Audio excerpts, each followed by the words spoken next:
செயற்கை உரங்களை பயன்படுத்தி இன்னைக்கு வந்து மண்ணோட வளம் வந்து ரொம்பவே கம்மியா போயிடுச்சு. அது எல்லாத்துக்குமே தெரியும். ஆவரேஜா வந்து 40 மூட்டை வரை ஈல்டு எடுத்துக்கிட்டு இருந்த ஒரு நிலத்துல இன்னைக்கு பாத்தீங்கன்னா ஒரு 5-6 மூட்டை ரொம்பவே குறைஞ்சிருச்சு. 33 இருந்து 34 மூட்டை தான் விவசாயத்துல வந்து ஈல்டு வந்து எடுத்துக்கிட்டு இருக்காங்க. ஆனா இதுல இருந்து எப்படி தப்பிக்கிறது?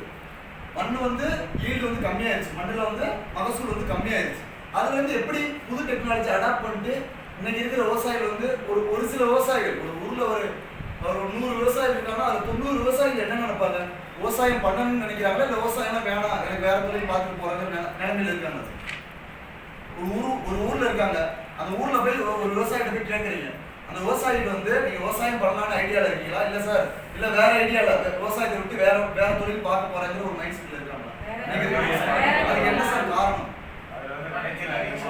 விளைச்சல் அதிகமா வருது, செலவு அதிகமா வருது. இன்னொரு மிக முக்கியமான காரணம் டெக்னாலஜியை வந்து இன்னைக்கு இருக்கிற விவசாயம் வந்து அடாப்ட் பண்ண ரொம்பவே கஷ்டப்படுறாங்க. ஏன்னா பயப்படுறாங்க. ஒரு புதுசா ஒரு டெக்னாலஜி வந்தது அப்படின்னா அதை வந்து உடனே ஏற்றுக்க வந்து விவசாயிகள் வந்து பயப்படுறாங்க. ஆனா இன்னைக்கு இருக்கிற டெக்னாலஜி எவால்யூஷனுக்கு மிக முக்கியமான காரணம் என்ன அப்படின்னு பாத்தீங்கன்னா துல்லிய விவசாயங்கிற அந்த டெக்னாலஜி அடாப்ட் பண்ணிட்டு பண்ணக்கூடிய விவசாயம் தான் இந்த துல்லிய விவசாயம்.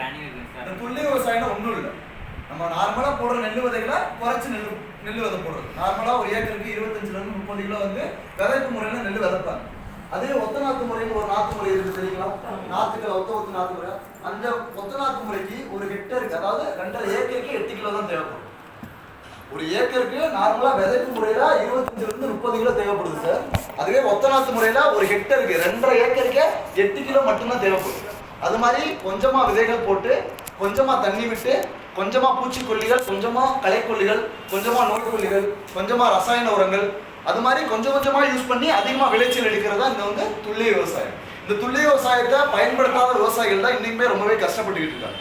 இந்த இன்னுமே விவசாயத்துல வந்து இந்த செயற்கை வேளாண்மைன்னு சொல்றாங்கல்ல, அதிகமா செயற்கை உரங்களை பயன்படுத்துற விவசாயிகள் தான் ரொம்பவே அதிகமாயிட்டாங்க. அதனால ஈல்டுமே ரொம்பவே கம்மியாகிட்டே வருது. அதுக்கு எக்ஸாம்பிள் பாத்தீங்கன்னா இந்த டேட்டா பார்த்தா உங்களுக்கு நல்லா தெரியும். இந்த டேட்டால பாத்தீங்கன்னா இந்தியாவில் பாத்தீங்கன்னா அதிகமா விளையக்கூடிய பயிர்கள் இதுதான்: நெல், கோதுமை, கரும்பு, பருத்தி, மக்காச்சோளம். இந்த பயிர்களில் பாத்தீங்கன்னா மகசூல் மற்ற நாடுகளை கம்பேர் பண்ணும்போது ஒரு ஹெக்டர்ல இந்தியாவில் வந்து 5.2 டன் எடுக்கிறாங்க ஒரு ஹெக்டர்ல. அதே சைனால 7 டன் எடுக்கிறாங்க. அதே கோதுமையில பாத்தீங்கன்னா இந்தியாவில் வந்து 3 டன் எடுக்கிறாங்க, சைனால 6 டன் கிட்ட எடுக்கிறாங்க. மற்ற கிராப்ஸ் மற்ற பயிர்களை கம்பேர் பண்ணும்போது, மற்ற நாடுகளை கம்பேர் பண்ணும்போது இந்தியாவோட மகசூல் வந்து ரொம்பவே கம்மியா இருக்கு. ஓகேங்களா? ஆனா அதிகமா ரசாயன உரங்கள் யூஸ் பண்றது நம்ம தான். விவசாயிகள் என்ன நினைக்கிறாங்க? அதிகமா ரசாயன உரங்கள் போட்டு அதிகமா ஈல்டு வரணும் தானே, அப்படிதான் நினைக்கிறாங்க. ஆனா அதிகமா ரசாயன உரங்கள் பயன்படுத்தி ஈல்டு வந்து கம்மியாக்கிட்டு தான் போகுது. ஓகேங்களா? இதுக்கெல்லாம் என்ன சார் காரணம்? இது என்ன காரணம் நினைக்கிறீங்க? விவசாயிகள் யாரும் வந்திருக்கீங்களா? விவசாயிகள் எல்லாருமே டிஸ்ட்ரிபியூட்டர் தானே அப்போ? ஓகே, உங்களுக்கு நீங்க போய் ஃபீல்டுல போய் பார்த்துருப்பீங்கல்ல சார்? பார்த்ததுல நிறைய விவசாயிகள் விவசாயத்துல எங்களுக்கு சில கஷ்டங்கள்லாம் இருக்குன்னு சொல்லி ஷேர் பண்ணியிருப்பாங்க. என்னென்னலாம் பிரச்சனைகள் இருக்குன்னு சொல்லியிருக்காங்க சார்? மண்ணோட தன்மை, மண்ணோட வளம் வந்து குறைவாயிருச்சு, கெமிக்கல் உரங்கள் அதிகமா பயன்படுத்தி. வேற என்ன சார் ப்ராப்ளங்கள் இருக்கு சார்? செலவு பண்ற அளவுக்கு காசு ரிட்டர்ன் வந்து வர்றதில்லை. ஓகே சார், வேற சார்? அதுதான் செலவு பண்ணும்போது அதுக்கேற்ற முதலீடு வந்து நமக்கு வந்து வரமாட்டுது. ஓகே, வேற சார்? ஆட்கள் கிடைக்கலைங்க சார், ஈல்டு கம்மியா இருக்கு. ஆட்கள் கிடைக்கிறது இல்ல, அது ஒரு மிகப்பெரிய ப்ராப்ளம். வேற சார்? நோய் தாக்குதல், பூச்சி தாக்குதல்லாம் புதுசா நோய்கள், புதுசா பூச்சிகள்லாம் வர ஆரம்பிச்சிருச்சு. ஓகேங்களா? இது மாதிரி நிறைய ப்ராப்ளம் இருக்கு சார். இந்தியாவோட விவசாயத்துல நிறைய ப்ராப்ளங்கள் இருக்கு. ஃபர்ஸ்ட் ப்ராப்ளம் வந்து விவசாயத்தை வந்து இன்னுமே பாரம்பரிய முறையில தான் விவசாயிகள் வந்து இந்தியாவில் வந்து பண்ணிக்கிட்டு இருக்காங்க. மேக்சிமம் ஒரு விவசாயி இருக்காருன்னா அந்த விவசாயத்தை யாருக்கிட்ட இருந்து கத்துருப்பாரு? அவங்ககிட்ட இருந்து அப்பாட்ட இருந்து கத்துருப்பாங்க, அவங்க தாத்தாட்ட இருந்து கத்துருப்பாங்க. அந்த மாதிரி தான் கத்துக்கிட்டு இருக்காங்க. ஆனா இப்ப படிச்சுக்கிட்டு இருக்க ஒரு பையன் படிச்சிருக்காரு, அக்ரிகல்ச்சர் படிச்சிருக்காரு. அந்த பையன் விவசாயத்துல இறங்குனா அவங்க அப்பா பேச்சை கேட்பாரா, இல்லைன்னா அவன் படிச்ச நாலேஜ் வச்சு புது டெக்னாலஜி அடாப்ட் பண்ணிட்டு போலாங்கிற ஒரு டெக்னாலஜிக்கு போவாரா? படிச்ச நாலேஜ் வச்சு தான் போவார். ஆனா நம்ம இன்னைக்குமே விவசாயத்துல என்ன பண்ணிக்கிட்டு இருக்காங்க? அப்பா என்ன பண்ணாங்க, தாத்தா என்ன பண்றாங்க, அந்த பாரம்பரிய விவசாயத்துல தான் பண்ணிக்கிட்டு இருக்கோம். அது ஒரு மிகப்பெரிய டிராபேக். ஓகேங்களா? ரெண்டாவது என்னன்னு பாத்தீங்கன்னா மண்ணோட வளம் வந்து ரொம்பவே கம்மியாகி போயிடுச்சு. மண்ணோட வளம் கம்மியாயிடுச்சு. மூணாவது நம்ம இந்தியாவில் இருக்கிற விவசாயிகளுக்கு தெரிஞ்ச 3 உரங்கள் மட்டும்தான் தெரியுமே. அதுவும் உரங்கள்ல என்ன சத்துக்கள் இருக்குன்னு தெரியாது. யூரியா தெரியும், டிஏபி தெரியும், பொட்டாசுங்கிற 3 கெமிக்கல் நேம் தெரியாது, அதோட கம்பெனி நேம் மட்டும்தான் தெரியும். ஓகேங்களா? கெமிக்கல் உள்ள என்ன இருக்குன்னு சொல்லிட்டு யாருக்குமே தெரியறது இல்லை. அது மாதிரி ஒரு செடிக்கு வந்து 17ல இருந்து 18 சத்துக்கள் அவசியம். நார்மலாக எந்த செடியாக இருந்தாலும், ஒரு நெல்லி செடியாக இருந்தாலும், ஒரு மாங்காய் செடியாக இருந்தாலும், எந்த செடியாக எடுத்தாலுமே அதுக்கு வந்து 18 சத்துக்கள் அவசியம். ஆனால் நம்ம வந்து தொடர்ந்து 3 சத்துக்கள் மட்டும்தான் செடிகளுக்கு அகைன் அண்ட் அகைன் கொடுத்து வந்து பழக்கப்படுத்திட்டோம். 4வது என்னன்னு பார்த்தீங்கன்னா, மேடம் சொன்ன மாதிரி தொழிலாளர் பிரச்சனை. விவசாயத்துக்கு ஆள் கூலி வந்து வரமாட்டாங்க. அதுக்கும் சில பிரச்சனைகள், சில காரணங்கள்லாம் இருக்கு. என்ன காரணங்கள் தெரியுமா? விவசாயத்துக்கு ஒரு 7-8 வருஷமா தொழிலாளர்கள் வர்றது ரொம்பவே கம்மியாயிடுச்சு. அதுக்கு என்ன காரணங்கள் தெரியுமா? 100 நாள் வேலை திட்டம். அந்த 100 நாள் வேலை திட்டம் வந்ததுல இருந்து விவசாயத்துக்கு வரக்கூடிய அந்த ஆள் கூலிகள் வந்து ரொம்பவே கம்மியா போயிடுச்சு. அது ஒரு மிகப்பெரிய ப்ராப்ளம். 5வது பாத்தீங்கன்னா சுற்றுச்சூழல் அழுத்தம். சுற்றுச்சூழல் அழுத்தம்னா, முன்னாடி காலத்துல ஒரு 15-20 வருஷத்துக்கு முன்னாடி மழை வர்றதுக்குன்னு அவன் ஒரு 10 நாளைக்கு முன்னாடியே அவனுக்கு தெரிஞ்சிடும். தெரிஞ்சதுக்கு முன்னாடியே உழுது போட்டு விதைச்சு விட்டுருவாங்க. அந்த மாதிரி காலகட்டம்லாம் போயிட்டு இன்னைக்கு எப்போ மழை பெய்யுது, எப்போ வெயில் அடிக்குதுன்னு யாருக்குமே சொல்ல முடியல, கிளியரா சொல்ல முடியல. நமக்கு எப்படி ஒரு சீசன் பை சீசன், இப்போ வெயில் சீசன் முடிஞ்சு மழை சீசன் வந்துச்சுன்னா நம்ம சளி காய்ச்சல் ஏதாவது வருமா நமக்கு? அகைன் மழை சீசன் முடிஞ்சு பனி சீசன் வந்தாலும் சளி காய்ச்சல் அது மாதிரி ஏதாவது டிசீஸ் வந்து அட்டாக் ஆகும் நமக்கு. அதே போல செடிகளுக்கு ஒரு லிமிட் இருக்கு. நமக்கு சீசனுக்கு சீசன், அது மாதிரி செடிகளுக்கு ஒரு நாளைக்கு ஒரு நாள். இன்னைக்கு அதிகமா மழை பெஞ்சு நாளைக்கு அதிகமா வெயில் அடிச்சுன்னா நோய் வரும். நாளைக்கு அதிகமா வெயில் அடிச்சு நாளை கழிச்சு வந்து பனி அடிச்சுன்னா பூச்சி வரும். அது மாதிரி ஒரு நாளைக்கு ஒரு நாள் வந்து அந்த செடியோட வளர்ச்சி வந்து பாதிக்கப்படுறதுக்கு அந்த காலநிலை வந்து ரொம்பவே தடையா வந்து இருக்கு. ஓகேங்களா? 6வது என்னன்னு பார்த்தீங்கன்னா மோசமான பாசன வசதி. இப்போ நார்மலாக தண்ணி விடுறீங்க, ஒரு லேண்டு ஃபுல்லாக, ஒரு வயல் ஃபுல்லாக தண்ணி விடுறீங்க, ஒரு 1000 லிட்டர் தண்ணி தேவைப்படுதுன்னு வச்சுக்கோங்க சார். ஒரு நெல்லில் விடுறீங்க, நெல்லில் இல்லை காய்கறி பேரில் ஒரு 1000 லிட்டர் தண்ணி விடுறீங்க. அதே சொட்டு நீர் பாசனத்தில் அதே தண்ணி தான் விடுவீங்களா, இல்லை அதோட கம்மியாக தண்ணி விடுவீங்களா சார்? அதோட கம்மி. 1000 லிட்டர் தண்ணி விட்டீங்கன்னா மேக்ஸிமம் ஒரு 600-500 லிட்டர் தண்ணி தான் தேவைப்படும். அதோட கம்மியாகவே தேவைப்படும். ஆனால் ரெண்டுக்குமே ஒரே ஈல்டு தானே வரும். ரெண்டுக்குமே ஒரே ஈல்டு தானே வருது. ரெண்டுக்குமே ஒரே ஈல்டு தான் வரும். மேக்ஸிமம் ஒரு சில இடத்துல சொட்டு நீர் போட்டவங்களுக்கு அதிக ஈல்டு வரும். ஓகேங்களா? அந்த அளவு செடிக்கு தண்ணி வந்து அவ்வளவா தேவையில்லை. சொட்டு நீரில் பயன்படுத்துகிற தண்ணி வந்து ரொம்ப கம்மியாக தான் யூஸ் பண்ணுறாங்க. அந்த செடிக்கு என்ன தேவையோ அந்த மாதிரி ஒரு நீர் பாசனத்துக்கு ஒரு செடிக்கு எந்த அளவு கொடுக்கணும், எந்த ஸ்டேஜில் கொடுக்குங்கிறது ஒரு விவசாயத்துக்கு வந்து இன்னும் வரை தெரியலை, கிளியராக வந்து தெரியலை. 7வது பார்த்தீங்கன்னா மோசமான பூச்சி மற்றும் நோய் மேலாண்மை. யாருக்குமே எந்த பூச்சிக்கு எந்த பூச்சி மருந்து அடிக்கணும், எந்த நோய்க்கு எந்த நோய் மருந்து அடிக்கணும், எந்த களைக்கு என்ன களை மருந்து அடிக்கணும்னு கூட கிளியராக வந்து தெரியும். இந்த சீசன் வந்து ஒரு பூச்சி மருந்து வருது, ஒரு பூச்சி வருது வந்துன்னா கடையில் போயிட்டு பூச்சி மருந்து வாங்கிட்டு வந்து ஸ்ப்ரே பண்ணுவோம். ஆனால் அந்த விவசாயி வந்து யாராவது நோட்டில் டைரியில் எழுதி வச்சோ, இல்லைன்னா நோய் மருந்து வாங்கி வச்சோ அதை எழுதி வச்சோ வேலை செஞ்சிச்சு வேலை செய்யலன்னு யாராவது நோட் பண்ணியிருக்காங்களா? அப்படி நோட் பண்ணியிருந்தாங்கன்னா அவங்களுக்கு தெரிஞ்சிருக்கும். லாஸ்ட் டைம் இந்த பூச்சி மருந்து வாங்கினா கேட்டுச்சு, கேட்கலன்னா அடுத்த டைம் அவர் கொடுக்கும்போது வேற பூச்சி மருந்து வாங்கி அடிக்கலாம். ஆனால் அடுத்த டைம் என்ன பண்ணுவாங்க, அவங்ககிட்ட போய் கேட்டு அதே பூச்சி மருந்து வாங்கி தான் ஸ்ப்ரே பண்ணுவாங்க. அது மாதிரி சில பிரச்சனைகள் விவசாயத்தில் வந்து ரொம்பவே அதிகமாக இருக்கு விவசாயிகளுக்கு. லாஸ்ட் பார்த்தீங்கன்னா டெய்லி நியூஸ்ல பார்த்துருப்பீங்க, தக்காளி ரோட்ல கொட்டுறாங்க, வெண்டைக்காய் ரோட்ல கொட்டுறாங்கன்னு சொல்லிட்டு. அது மாதிரி நிறைய போராட்டங்கள் நடந்துகிட்டு இருக்கு. நம்ம விவசாயம் பண்றவங்களுக்கும் அங்க வாங்குறவங்களுக்கும் நடுவுல வந்து ஒரு புரோக்கர்ஸ்னு சில இன்டர்மீடியட்ஸ் இருப்பாங்க. அவங்க நடுவுல வந்து அந்த புரோக்கர்ஸுக்கு தான் நிறைய தொகை போய்கிட்டே இருக்கே தவிர விவசாயிகளுக்கு பெரும்பாலான லாபம் வந்து கிடைக்கிறதே கிடையாது. இவ்வளோ ப்ராப்ளங்கள் இருக்குல்ல சார், இவ்வளோ பிரச்சனைகள் இருக்கு விவசாயிகளுக்கு. இந்த பிரச்சனைகள்ல இருந்தா நம்மளால, அதாவது வெஸ்டீஜால என்ன சொல்யூஷன் கொடுக்க முடியுங்கிறதுக்காக தான் ஒரு ஹெல்த் கேர் சப்ளிமெண்டான ஒரு ஹெல்த் கேர் பேஸ் பண்ணி வந்த ஒரு கம்பெனியான வெஸ்டீஜ் வந்து அக்ரிகல்ச்சருக்குள்ள வந்தாங்க. அதுவும் சும்மா ஒரு கெமிக்கல் பேஸ் பண்ணி வரல, ஃபுல்லாவே ஆர்கானிக்கா இயற்கையான முறையில மக்களுக்கு ஒரு ஊட்டச்சத்து மிகுந்த உணவு வந்து கொடுக்கணும்னு சொல்லிட்டு தான் விவசாயத்துல வந்து உள்ள வந்து இறங்கினாங்க வெஸ்டீஜ் வந்து உள்ள வந்ததுக்கான மிக முக்கியமான நோக்கம் என்ன அப்படின்னு பாத்தீங்கன்னா, மக்களுக்கு உணவு கொடுக்கறது மட்டும் நோக்கம் இல்லை, ஊட்டச்சத்து மிகுந்த உணவு வந்து கொடுக்கணும். ஏன்னா மக்களுக்கு அதிகமாக யாருமே குவாலிட்டி வந்து பார்க்கறதே இல்லை, அதோட சத்து எவ்வளோ இருக்கு அப்படின்னு யாருமே பார்க்கறது இல்லை, அளவு தான் பார்க்குறாங்க. ஓகேனா? அந்த அளவை வந்து நல்ல ஊட்டச்சத்து மிகுந்த உணவாக கொடுக்கறதா வெஸ்டீஜோட மிக முக்கியமான நோக்கம். 2வது நோக்கம் என்னன்னு பார்த்தீங்கன்னா, ரசாயன உரங்களோட அளவை வந்து குறைக்கணும். ஓகேனா? ரசாயன உரங்கள் ரொம்பவே அதிகமாகிடுச்சு. அதை உடனே நம்ம குறைக்க முடியுமா அப்படின்னு கேட்டீங்கன்னா முடியாது, கொஞ்சம் கொஞ்சமாக தான் குறைக்க முடியும். அந்த ரசாயன உரங்களோட அளவை குறைக்கிறது தான் வெஸ்டீஜோட இன்னொரு மிக முக்கியமான நோக்கம். 3வது, ஒரு கிராமப்புறங்களில் ஒரு நெட்வொர்க் மார்க்கெட்டிங்கை கொண்டு போகணும்னா அக்ரிகல்ச்சர் தவிர வேற வழியே இல்லை. ஏன்னா ஒரு ஹெல்த் கேர் சப்ளிமெண்ட் நீங்கள் யாராவது டிஸ்ட்ரிபியூட்டர் நிறைய பேர் இருக்கீங்க, ஒரு ஹெல்த் கேர் சப்ளிமெண்ட் ஒரு ஸ்பைரினோ நோனியோ கொண்டு போய் ஒரு கிராமத்தில் போய் ஒருத்தருக்கு கொடுத்தீங்கன்னா அவர் உடனே ஏற்றுப்பார மாட்டார், ஏற்றுக்க மாட்டார். ஏன்னா ஹெல்த் சம்மந்தப்பட்டது பயப்படுவாங்க.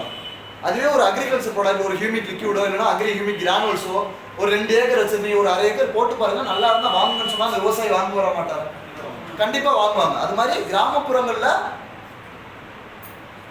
அக்ரிகல்ச்சர் கொண்டு போறது ரொம்ப ஈஸி மற்ற செக்மெண்ட்டை கம்பேர் பண்ணும்போது. ஓகேங்களா? தென் லாஸ்ட் வந்து ஒரு விவசாயி ரெகுலரா ஒரு கடையில போய் ஒரு யூரியாவோ டிஏபி வாங்கிட்டு இருக்காரு. ஒரு 10-15 வருஷமா வாங்கிட்டு இருக்காரு. ரெகுலரா வாங்கிட்டு இருக்காருன்னு சொல்லிட்டு அந்த உரக்கடைக்காரங்க யாராச்சும் ஒரு மூட்டை யூரியா எக்ஸ்ட்ரா எடுத்துக்கோன்னு சொல்லி யாராவது ஃப்ரீயா கொடுத்துருக்காங்களா? அந்த மாதிரி கொடுத்து யாருமே கொடுக்க மாட்டாங்க. ஆனா வெஸ்டீஜ்ல என்ன பண்றாங்கன்னா விவசாயிகளுக்கு நல்ல ஒரு விளைச்சலும் கொடுக்கணும், அது மூலமா நல்ல ஒரு இன்கமும் கிடைக்கிறதுக்கான வழிவகுக்கிறது தான் வெஸ்டீஜோட இன்னொரு மிக முக்கியமான நோக்கம். ஓகேங்களா? தென் வெஸ்டீஜ் உள்ள வந்ததுக்கு அப்புறம் எந்த அளவு இந்தியன் அக்ரிகல்ச்சர் வந்து ரொம்ப மாற்றம் ஏற்பட்டிருக்குன்னு பாத்தீங்கன்னா, ஓவரால் இந்தியாவில் வந்து வெஸ்டீஜ் மாதிரி ஒரு 100 டைரக்ட் செல்லிங் கம்பெனி இருக்குன்னு வச்சுக்கோங்க. எக்ஸாம்பிளுக்கு சொல்றேன், ஓவரால் இந்தியாவில் வெஸ்டீஜ் மாதிரி ஒரு 100 டைரக்ட் செல்லிங் கம்பெனி இருக்கு. அந்த 100 கம்பெனிகளும் சேர்ந்து 400 கோடி ரூபாய் பிசினஸ் பண்றாங்க. வெஸ்டீஜோட சேர்ந்து எல்லா கம்பெனியும் 400 கோடி ரூபாய் பிசினஸ் பண்றாங்க. அதுல 99 கம்பெனிகள் சேர்ந்து வந்து 200 கோடி ரூபாய் பிசினஸ் பண்றாங்க. நம்மளோட வெஸ்டீஜ் மட்டுமே 200 கோடி ரூபாய் பிசினஸ் வந்து பண்ணிக்கிட்டு இருக்காங்க. அந்த அளவு ஒரு பொட்டன்ஷியல் உள்ள மார்க்கெட் வந்து வெஸ்டீஜ் வந்து நல்ல ஒரு ரிசல்ட் கொடுத்துட்டு இருக்காங்கன்னு இது ஒரு அர்த்தம். ஏன்னா 99 கம்பெனிகள் சேர்ந்து ஒரு 200 கோடி ரூபாய் பிசினஸ் பண்றது ஒரு பக்கம்னா, ஒரு கம்பெனி மட்டுமே 200 கோடி ரூபாய் பிசினஸ் பண்றது, அதுக்கெல்லாம் காரணம் என்னன்னு பாத்தீங்கன்னா ரிசல்ட் தான். எந்த ஒரு பொருளா இருந்தாலும் நல்ல ஒரு தரமான பொருளா இருந்தா மட்டும்தான் மக்கள் வந்து வாங்குவாங்க. விவசாயிகள் ரொம்ப தெளிவா இருப்பாங்க. ஒரு டைம் வாங்கிட்டாங்கன்னா அந்த வாங்கினதுக்கான ஒரு விளைச்சல் கிடைக்கணும். அவங்களுக்கு ஒழுங்கா விளைச்சல் கிடைக்கலாம், அடுத்த டைம் வேற கடையை பார்த்து போய் வாங்கிடுவாங்க. ஓகேங்களா? அது மாதிரி நல்ல ஒரு ரிசல்ட் கிடைக்கிறதுக்கு வந்து வெஸ்டீஜ் வந்து நல்லாவே வழிவகுக்குது. இவ்வளவுதான் 400 கோடி ரூபாய் தான் பிசினஸ் இருக்கு அப்படின்னு கேட்டீங்கன்னா கண்டிப்பா இல்ல. ஓவரால் இந்தியா ஃபுல்லாவே 46 லட்சம் கோடி ரூபாய் வரை பிசினஸ் வந்து நடந்துகிட்டு இருக்கு.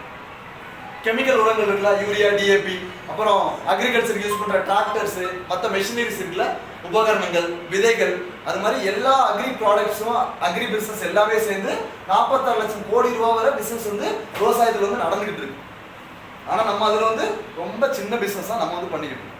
இங்க இருக்கீங்க ஒவ்வொருத்தரும் அக்ரியை பொட்டன்ஷியலா எடுத்து அக்ரிகல்ச்சரை ஒரு பேஸா நீங்க எடுத்து வந்து டிஸ்ட்ரிபியூட் வந்து பண்ணினீங்கன்னா கண்டிப்பா இந்த அளவு ஒரு கடல் மாதிரி ஒரு பிசினஸ் வந்து உங்களுக்கு இருக்குன்னு ஒரு வாய்ப்பு வந்து உங்களுக்குள்ள இருக்கு கண்டிப்பா. ஓகேங்களா? தென் நீங்க ஒவ்வொரு டிஸ்ட்ரிபியூட்டரும் மற்ற செக்மெண்ட்லாம் இருக்கு. எதுக்கு சார் அக்ரிகல்ச்சர் சூஸ் பண்ணணும் அப்படின்னு கேட்டீங்கன்னா, வெஸ்டீஜில் இருக்கிறதுலேயே அதிகமான பிவி இருக்கிறது அக்ரிகல்ச்சர் செக்மெண்ட் தான். ஓகேங்களா? எல்லா செக்மெண்ட்டையும் கம்பேர் பண்ணீங்கன்னா அதிகமா பிவி இருக்கிறது அக்ரிகல்ச்சர் தான். ரெண்டாவது, ஒரு ஹெல்த் கேர் சப்ளிமெண்ட் வாங்குறீங்க. வாங்கினது நீங்க சாப்பிட்டதுக்கு அப்புறம் எத்தனை நாள் கழிச்சு உங்களுக்கு ரிசல்ட் தெரியும்? 2 மாசம் 3 மாசம் ஆகுமா? அதே ஒரு ஹியூமிக் லிக்விட ஸ்ப்ரே பண்றீங்க, இல்ல தண்ணியில கரைச்சு விடுறீங்க, எத்தனை நாள் உங்களுக்கு ரிசல்ட் கிடைக்கும்? ஒரு 15ல இருந்து 20 நாள்ல உங்களுக்கு கண்ணால பார்க்க முடியும். ஒரு ஹெல்த் கேர் சப்ளிமெண்ட் சாப்பிட்டோம், ஓகேனா, சாப்பிட்டு ஒரு 2 மாசம் டைம் எடுக்குன்னு வச்சுக்கோங்க. ஆனா ஒரு அக்ரிகல்ச்சர் ஒரு அக்ரி மாசம் நீங்க ஒரு ஏதாவது ஒரு பயிருக்கு ஸ்ப்ரே பண்ணீங்கன்னா 10 நாள்ல நீங்க அந்த லேண்டுக்கு போய் பார்த்தீங்கன்னா உங்களுக்கு கண்ணால பார்க்க முடியும் எப்படி ரிசல்ட் வந்துருக்கு. அந்த மாதிரி குயிக் ரிசல்ட் இருக்கிறது தான் அக்ரிகல்ச்சர் தான். மூணாவது என்னன்னு பாத்தீங்கன்னா அதிகமான வால்யூம்னா என்னன்னு கேட்டீங்கன்னா, ஒரு டைம்ல ஒரு பர்சன்ட் ஒரு மனிதர்கிட்ட ஒரு டைம்ல எத்தனை ஹெல்த் கேர் சப்ளிமெண்ட் நம்ம ரெக்கமெண்ட் பண்ண முடியும்? 2 மேக்ஸிமம் 3. அதுவே ஒருத்தர் வந்து அவர் விவசாயியா இருக்காரு, அவர் வந்து 1 ஏக்கர் நிலம் வச்சிருக்காரு. அந்த 1 ஏக்கர் நிலத்துல எத்தனை அக்ரிகல்ச்சர் ப்ராடக்ட்டை நம்ம ரெக்கமெண்ட் பண்ண முடியும்? 6. மிச்சம் 2 மிஸ் ஆகுது. என்ன ப்ராடக்ட்? 8 ப்ராடக்ட்டுமே கொடுக்கலாம். 1 ஏக்கர் நிலம் வச்சிருந்தா. அவர் 10 ஏக்கர் நிலம் வச்சிருந்தா 8 ப்ராடக்ட் வந்து மல்டிப்ளை ஆகும். 80 ஆகுன்னு சொல்லல, ஒரு 60 ப்ராடக்ட் 70 ப்ராடக்ட் ஆகும். அந்த அளவு ஒரு அதிகமான வால்யூம் இருக்கிற ஒரு பிசினஸ் ஒரு செக்மெண்ட்டும் அக்ரிகல்ச்சர் தான். ஓகேங்களா? அதிகமான கன்சியூமர் பேஸ் என்னன்னு கேட்டீங்கன்னா, இந்தியாவில் இருக்கிறதுல மேக்ஸிமம் கிராமங்கள் தான் அதிகம். கரெக்டுங்களா? அந்த கிராமங்கள்ல அதிகமா ஒரு 90 ஒரு 70ல இருந்து 80% மக்கள் வந்து பண்ணக்கூடிய தொழில் என்னன்னு பாத்தீங்கன்னா விவசாயம் தான். அந்த அளவு அதிகமான கன்சியூமர்ஸ் இருக்கிறது அதிகமான அக்ரிகல்ச்சர் டிபார்ட்மெண்ட் தான். அதிகமான வால்யூம் இருக்கிறது அக்ரிகல்ச்சர் தான், விவசாயம் தான். ஓகேங்களா? அந்த அளவு ஒரு பொட்டன்ஷியல் இருக்கிற ஒரு செக்மெண்ட் தான் அக்ரிகல்ச்சர். ஓகேங்களா? தென் வெஸ்டீஜோட அக்ரி ப்ராடக்ட் 8 ப்ராடக்ட் இருக்குல்ல சார், 8 ப்ராடக்ட் வந்து எப்படி டிசைன் பண்ணியிருக்கு அப்படின்னு பாத்தீங்கன்னா, 8 ப்ராடக்ட்ல எந்த ப்ராடக்ட் நீங்க மண்ணுல போட்டாலும் மண்ணுக்கு எந்த கெடுதலும் வராது. அக்ரி 82 இருக்குல்ல, ஒட்டு பசை, அந்த ஒட்டு பசையை மண்ணுல போட்டாலும் மண்ணோட வளத்தை தான் இம்ப்ரூவ் பண்ணும். அக்ரி ப்ரோடெக்ட் இருக்குல்ல சார், நோயை கண்ட்ரோல் பண்றதுக்கு அக்ரி ப்ரோடெக்ட், அந்த அக்ரி ப்ரோடெக்ட் மண்ணுல போட்டாலுமே மண்ணோட வளத்தை தான் இம்ப்ரூவ் பண்ணும், மண்ணுக்கு எந்த கெடுதலுமே வராது. வெஸ்டீஜில் இருக்கிற 8 ப்ராடக்ட்ல எந்த ப்ராடக்ட்டை மண்ணுல போட்டாலும் மண்ணோட வளத்தை தான் இம்ப்ரூவ் பண்ணுமே தவிர மண்ணுக்கு எந்த கெடுதலும் உண்டாகாது. ஓகேனா?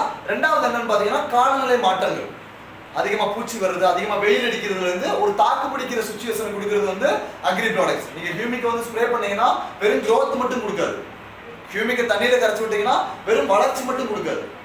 ஒரு செடி வந்து அதிகமான வெயில இருந்து தாக்குதல்ல ஒரு தடுப்பான வந்து அக்ரி ஹியூமிக் வந்து செயல்படும். அக்ரி ஹியூமிக் மட்டும் இல்ல, வெஸ்டீஜ்ல எந்த ப்ராடக்ட்டை நீங்க வந்து கொடுத்தாலுமே ஒரு செடியில இருந்தோ ஒரு செடிக்கு ஏற்படுற அந்த காலநிலை மாற்றங்கள் இருக்குல்ல, அதுல இருந்து ஒரு தடுப்பு முறையா வந்து 8 ப்ராடக்ட் வந்து செயல்படும். மூணாவது, நம்ம 100 லிட்டர் தண்ணி வந்து நம்ம செடிக்கு கொடுக்குறோம் அப்படின்னு பாத்தீங்கன்னா அதுல 100 லிட்டர் தண்ணியும் செடி எடுத்துக்குமா அப்படின்னு கேட்டீங்கன்னா கண்டிப்பா எடுத்துக்கும்.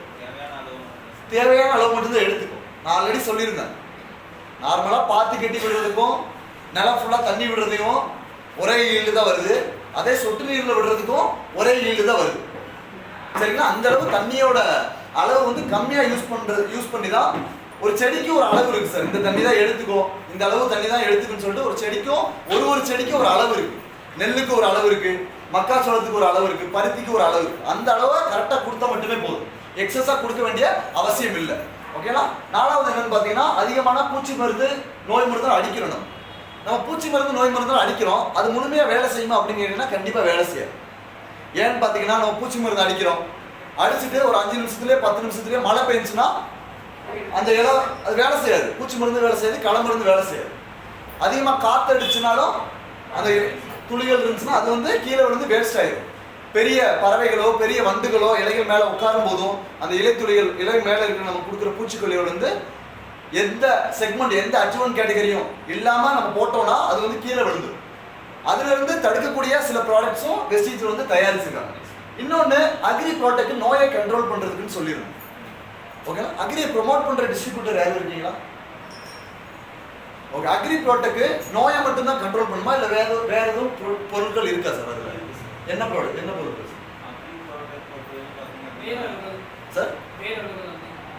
அதுவும் ஒரு நோயை கண்ட்ரோல் பண்றது சார். அது நோயை கண்ட்ரோல் பண்றதுக்கு மட்டும் தான், வேற எதுவும் குணங்கள் இருக்கா அக்ரி ப்ராடக்ட்? செடியோட வளர்ச்சியும் கொடுக்கும், ஒரு காயும் ஒரு பூவும் நல்ல ஷேப்பா வர்றதுக்கு வந்து அக்ரி ப்ராடக்ட்ல ஹெவி மெட்டல்ஸ்னு சில கண்டென்ட் இருக்கு. மேம், அக்ரி ப்ராடக்ட் எதுவும் பாக்கெட் இருக்கா?